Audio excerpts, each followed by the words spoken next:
നമസ്കാരം. പതിരും കതിരും.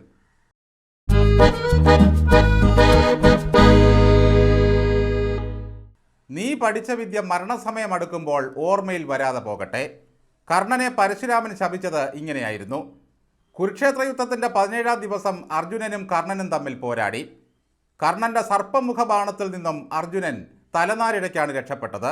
പക്ഷേ എന്തു ചെയ്യാൻ, ബ്രാഹ്മണശാപത്താൽ കർണൻ്റെ രഥം ചെളിയിൽ താണുപോയി. രാധയൻ രഥമുയർത്തുന്ന സമയത്ത് കൃഷ്ണൻ അർജുനനെ പറഞ്ഞു പ്രകോപിപ്പിച്ചു. ആഞ്ചലികം എന്ന അസ്ത്രത്താൽ അർജുനൻ കർണൻ്റെ ശിരസറുത്തു. പിണറായി വിജയ, നിങ്ങളുടെ രഥം കേരള രാഷ്ട്രീയത്തിൻ്റെ ചെളിക്കുണ്ടിൽ താണുപോയിരിക്കുന്നു. ശത്രുക്കൾക്ക് വേണ്ടി നിങ്ങൾ കരുതി വച്ചിരിക്കുന്ന സകല ആയുധങ്ങളും നിഷ്ഫലമാകും. ഉപജാപക സംഘം മൂടിവെച്ച കുഴിയിൽ നിങ്ങൾ വീണുകൊണ്ടേയിരിക്കുന്നു. സൈബർ സംഘങ്ങളുടെ തലയ്ക്കുള്ളിൽ കുന്നിക്കുരുവോളം പോലും ബുദ്ധിയില്ല. നിങ്ങളുടെ ആ ഇരുണ്ടകാലം സോഷ്യൽ മീഡിയ ക്യാമ്പയിനും പൊളിഞ്ഞല്ലോ സഖാക്കളെ. സമനില തെറ്റിയ സൈബർ സംഘങ്ങൾ, അടപ്പിളകിയ നേതാക്കൾ, ഉന്മാദത്തിനും ഭ്രാന്തിനും ഇടയിൽപ്പെട്ട ന്യായീകരണ തൊഴിലാളികൾ, നാളെ കായ പറിക്കാൻ കിട്ടുമോ എന്ന ധർമ്മസങ്കടത്തിൽ മന്ത്രിമാർ, ജനത്തിനു പകരം മൈക്കിൻ്റെ കൂവൽ കേട്ട് ഇളിഭ്യനായി മുഖ്യമന്ത്രി. ഇവരാണ് കഴിഞ്ഞ 10 വർഷം മുമ്പ് ഇരുണ്ട കാലമാണെന്ന് പറഞ്ഞ് ഇറങ്ങിയിരിക്കുന്നത്. മരിച്ചുപോയ ആര്യാടനെയും ഇബ്രാഹിം കുഞ്ഞിനെയും വരെ ചേർത്ത് പോസ്റ്റർ ഇറക്കി.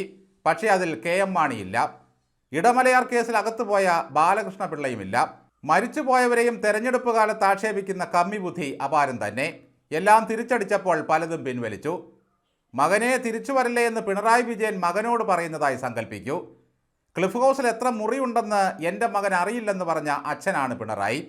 എത്രയും വേഗം വന്ന് മുറി എണ്ണാൻ പറയൂ. കട്ടിലായാലും കത്രികയായാലും ഓരോ ദിവസവും ഈ പാർട്ടിയെയും സർക്കാരിനെയും ഇടിച്ചു പിഴിയാൻ ഓരോന്ന് വന്ന് കയറിക്കൊള്ളും. മകനെ തിരിച്ചു വരില്ലേ എന്നല്ല, വിജയ പായമടക്ക് കടക്ക് പുറത്ത് എന്നാണ് പറയേണ്ടത്.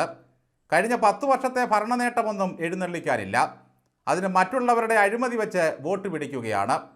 കയറൂരിപ്പോയ ആഭ്യന്തരം, ചാഴി കയറിയ കൃഷി വകുപ്പ്, വാദം പിടിച്ച് നിലത്ത് കിടക്കുന്ന ആരോഗ്യ വകുപ്പ്, അരഞ്ഞാണം മുതൽ മുഴുക്കാപ്പ് വരെ നഷ്ടമായ ദൈവങ്ങളുള്ള ദേവസ്വം ബോർഡ്, പാറ്റകളെ വരെ പട്ടിണിക്കിടുന്ന ഭക്ഷ്യവകുപ്പ്, കുറുന്തോട്ടി വൈദ്യന്മാരും കാസറ്റ് കവിളും നിറഞ്ഞിരിക്കുന്ന സാംസ്കാരിക വകുപ്പ്, കള്ളിനും കഞ്ചാവിനും പുരസ്കാരം, തലയ്ക്ക് വെളിവില്ലാത്ത എക്സൈസ്, ഒരു പൂടയ്ക്കും കൊള്ളാത്ത കാട് മന്ത്രി, മിനുക്ക് വേഷം പോലെ ഒരു മരുമകൻ, ഗുണനപ്പട്ടിക അറിയാത്തതിന് എഞ്ചുവടി കീറുന്ന വിദ്യാഭ്യാസ മന്ത്രി, പുഞ്ചയാണോ കൊഞ്ചുവാണോ എന്നറിയാത്ത ഉന്നത വിദ്യാഭ്യാസ മന്ത്രി, മുമ്മൂക്കാൽ 2 കാല് 3 1/2 എന്ന മനക്കണക്ക് പോലും വശമില്ലാത്ത ധനമന്ത്രി.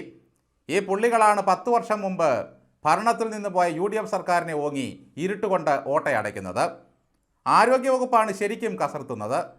പിണറായി വിജയൻ പണ്ട് കിറ്റ് കൊടുത്ത പോലെ ഗവൺമെൻറ് ആശുപത്രിയിൽ ചികിത്സയ്ക്ക് ചെല്ലുന്നവർക്കെല്ലാം കത്രിക ഫ്രീ, അതും അകത്ത് വെച്ചു കൊടുക്കും. ഭരണത്തിലിരിക്കുന്ന ഒരു പാർട്ടി പറയുകയാണ് ഇരുണ്ട കാലത്തെപ്പറ്റി. നിങ്ങൾ വെളിച്ചം വിതറിയ നവോത്ഥാന കാലത്തെപ്പറ്റി ഒന്നും പറയാനില്ലേ? സഖാക്കളെ, കല്ലുമാല സമരം മുതലുള്ള ചരിത്രം പറയുക. ഒരു സൈറ്റിനിടാൻ പറ്റിയ പേരാണ് ഇരുണ്ട കാലം എന്നത്. അധികാരമില്ലാതെ ജീവിക്കുന്നതിനെപ്പറ്റി ഒരു തരിമ്പും ചിന്തിക്കാൻ കഴിയുന്നില്ല പിണറായി വിജയന്. ഭരണം പോകുന്നതോടെ ക്ലിഫ് ഹൗസിൽ നിന്നും മുഖ്യമന്ത്രി കസേരയിൽ നിന്നും ഒഴിപ്പിക്കാൻ കേസ് കൊടുക്കേണ്ടി വരും. കുടുംബം കുളത്തിൽ നിന്നും കയറാതെ വാശി പിടിക്കും.